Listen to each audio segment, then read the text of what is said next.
Mikrofonnya kan? Iya. Kak Anggun, pertanyaan saya pertama nih, luar biasa pastinya. Menjadi generasi mandiri dan sukses di usia muda ini pasti begitu banyak rasa duka dan duka pastinya ya. Dan saya ingin bertanya untuk pertama sekalinya, bagaimana rasanya menjadi sukses di usia muda? Assalamualaikum warahmatullahi wabarakatuh. Rasanya menjadi seorang yang sukses di usia, bukan sukses, belum sukses, masih merintis. Cuman kita merasa sendiri, kita itu belajar mandiri, jadi nggak bergantung lagi yang namanya sama orang tua. Luar biasa ya, beri aplaus dulu dong buat Kak Anggun.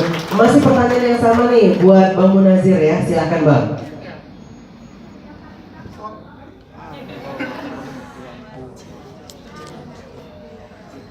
Di sini yang bermasalah dengan keuangannya.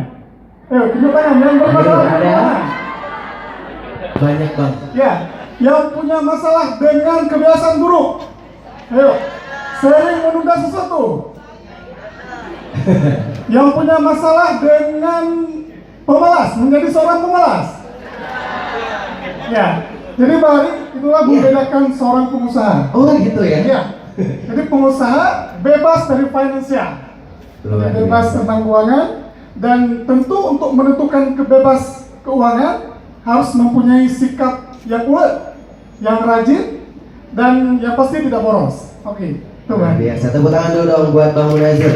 Dan yang sebelah kiri kita ini adalah Kak Maulidar Usman. Ini kakak ini juga perlu saya kasih informasi buat adik-adik semua, adalah alumni tercepat penempatan kerjanya. Baru semester 3 langsung penempatan kerja pada saat itu yang pertama sekali di PT Garuda ya, Mbak Moli ya. Oke, mungkin boleh dijelaskan sedikit gimana sih rasanya sudah menjadi sukses di usia muda? Ya baik, bismillahirrahmanirrahim. Assalamualaikum warahmatullahi wabarakatuh. Sebelum saya sharing sedikit, saya ingin perkenalkan diri dulu, karena tak kenal maka tak sayang. Jadi saya ingin dikenal sama semuanya dan disayang sama semuanya. Perkenalkan, nama saya Maulidar Usman, biasa dipanggil Moli. Ya, sukses di usia muda itu sangat nikmat rasanya. Saya mulai berkarir di usia 19 tahun. Sukses di usia muda itu adalah kita yang tentukan. Maka di masa muda sebaik-baiknya Anda bekerja, sebaik-baiknya Anda belajar. Karena semua yang kita dapatkan di usia muda itu kita yang nikmati sendiri. Hasilnya kita yang nikmati, kita tidak bergantung lagi pada orang tua, maka nikmatnya hasil sendiri, kita dapat belajar sendiri. Maka saya sangat beruntung dapat kuliah di LP3I, karena segala yang saya dapat di LP3I itu saya aplikasikan ke dalam dunia kerja saya. Terima kasih. Luar biasa, beri aplaus meriah dulu dong buat Kak Maulidar Usman. Nah, tadi sudah kakak yang cantik, sekarang abang kita yang ganteng ini ya, namanya Bang Fahrul Farosa. Bayangkan adik-adik sebagai pengusaha, langsung 3 usahanya. Yang pertama ada owner Warnet Naifa, terus juga owner TK Khalifah 48 yang beralamat di Setui, dan juga owner SDIT Quantum School Aceh di Lamlagan. Oke Bang, silahkan dong Bang sedikit di-share sama adik-adik semua, bagaimana rasanya menjadi sukses di usia muda. Assalamualaikum warahmatullahi wabarakatuh. Alhamdulillah di sini saya bisa hadir atas undangan, mungkin langsung Mr. Ai ya yang mengundang. Benar nggak bisa juga berdiri di sini, ada ketentuan utamanya Mr. Ai bilang LP3I gitu, ada jodohnya ayah. Nah, jadi sedikit masalah usaha ya udah dijelasin dengan kakak-kakak cantik, abang cantik ini juga.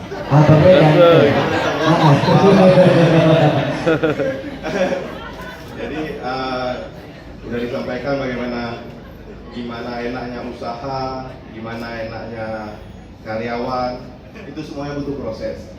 Jadi nggak langsung blok jadi, enggak. Jadi semuanya butuh proses.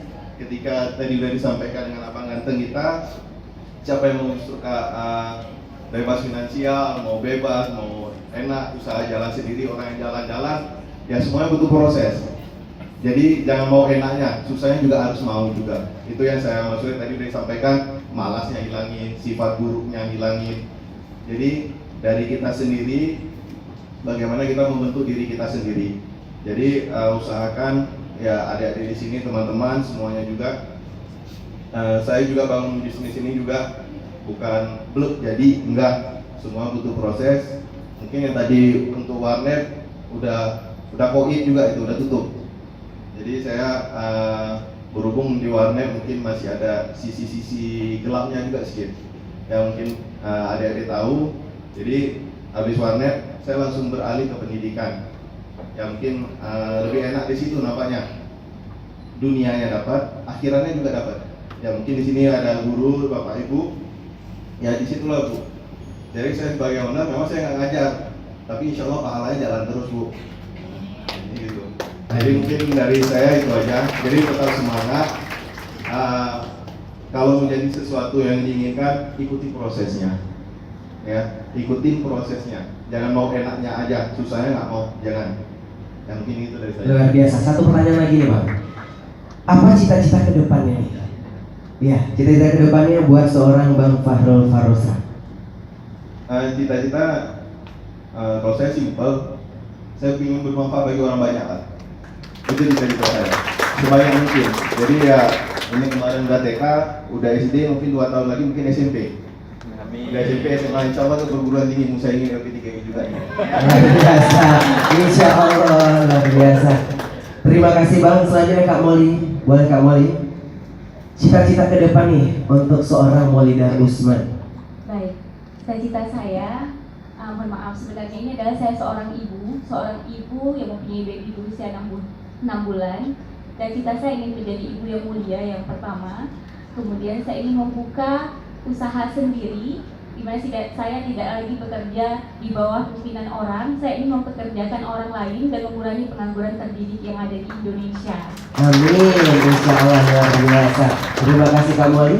Nah selanjutnya Bang Munazir nih. Jadi adik-adik perlu abang sampaikan juga nih, dari tadi Bang Munazir itu siapa sih sebenarnya? Kacang mangging itu apa gitu ya kan?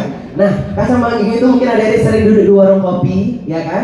Ada kacang kulit di dalam cup-cup kecil ya Bang ya? Nah itulah ownernya ini di depan adik-adik semuanya. Tepuk tangan dulu dong. Ya mungkin hari ini nggak dibawa kacang ya Bang? Oh ada 1 ton di depan ya? Insya Allah. Boleh dong diceritakan sedikit Bang cita-cita ke depan, dan sedikit juga diceritakan masalah kacang mangging ini. Ya. Terima kasih Bari.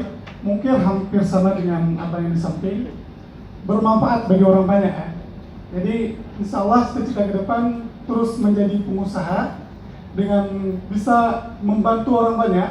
Intinya bisa menjadi manfaat dengan cara bisa membuka peluang kerja yang lebih besar, bisa menampung para pengangguran di Aceh. Itu salah satunya.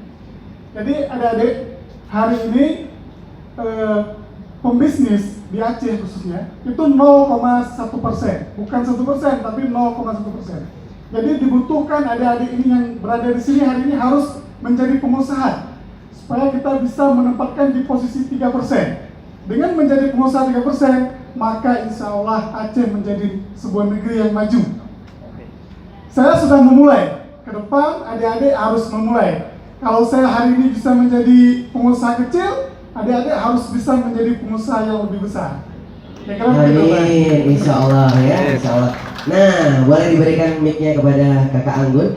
Jadi adik-adik semuanya, nah kalau misalnya tadi kacang mangging, juga ada sekolah, dan juga Kak Maulida Usman dari perbankan dan pengen buka usaha. Kalau yang ini lain lagi nih, hanya dengan gadget saja bisa mendapatkan uang luar biasa, dan juga omsetnya rahasia ya. Ya, selain juga bisnis online, kakak ini juga punya usaha yaitu pisang saleh. Ya, ada yang suka pisang saleh? Ada ya, langsung aja setelah ini langsung beli di toko-toko terdekat. Ya, bayar masing-masing. Ya, langsung saja Kak sedikit diceritakan gimana sih bisa buka usaha online tersebut, dan juga menjual pisang saleh mungkin ya sudah keluar kota bahkan keluar negeri ya. Luar biasa, boleh diceritakan sedikit. Jadi saya tadi Bang Adi memperkenalkan saya mempunyai sebuah toko online yang jelas nama toko itu Pekan Online. Nah, awal mulanya Pekan Online itu tercipta itu dasar dari tugas dosen, tugas dari kampus memberikan latihan untuk mencari informasi apa sih sistem e-commerce itu. Dari sistem e-commerce itu saya pelajari, buka beberapa website e-commerce kayak Tokopedia, Bukalapak, OLX waktu itu.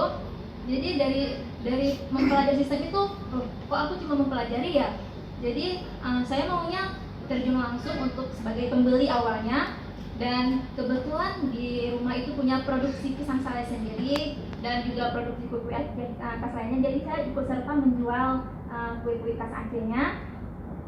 Terus dan berkelanjutan dengan ekstensi harus berlanjut untuk mempromosikan produk-produk khas Aceh.